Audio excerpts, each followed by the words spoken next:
আসসালামু আলাইকুম রহমতুল্লাহি ওয়া বারাকাতুহু। প্রিয় দর্শক, ইসলামের অত্যন্ত মর্যাদাপূর্ণ মাসগুলোর মধ্যে অন্যতম মাস হলো জিলহজ মাস। এই মাসে রয়েছে হজ, কুরবানি এবং তাকবীরে তাশরিকের মতো গুরুত্বপূর্ণ আমল।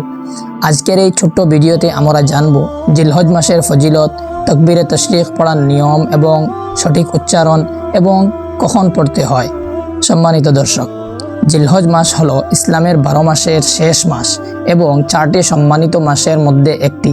এই মাসের প্রথম 10 দিন সম্পর্কে রাসূলুল্লাহ সাল্লাল্লাহু আলাইহি ওয়াসাল্লাম বলেছেন, এই দিনগুলোর নেক আমল আল্লাহর কাছে সবচেয়ে প্রিয়। এই 10 দিনে বেশি বেশি নফল নামাজ, রোজা, তাসবিহ, তাকবীর এবং কোরআনে কারীমের তিলাওয়াত করা অত্যন্ত ফজিলতের কাজ।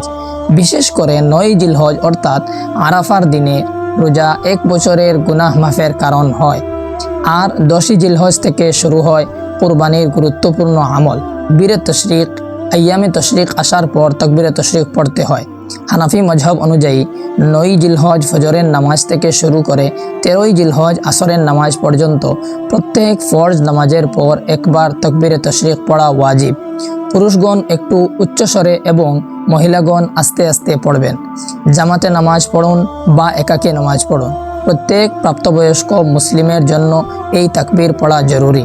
এখন আসুন আমরা তাকবীরে তাশরিক কিভাবে পড়তে হয় বা তাকবীরে তাশরিকের সঠিক উচ্চারণ আমরা জেনে নেই। কারণ অনেক সময় আমরা তাকবীরে তাশরিক তো পড়ি, কিন্তু তাকবীরে তাশরিক আমরা সঠিকভাবে না পড়ার কারণে আমরা পরিপূর্ণ সওয়াব থেকে মেহরুম থাকি। তাই তাকবীরে তাশরিক আমি আপনাদের সম্মুখে পড়ে শোনাচ্ছি, আপনারা এটি শুনে শুনে মশক করে নিজে পড়বেন এবং অন্যকেও পড়ার সুযোগ করে দেবেন।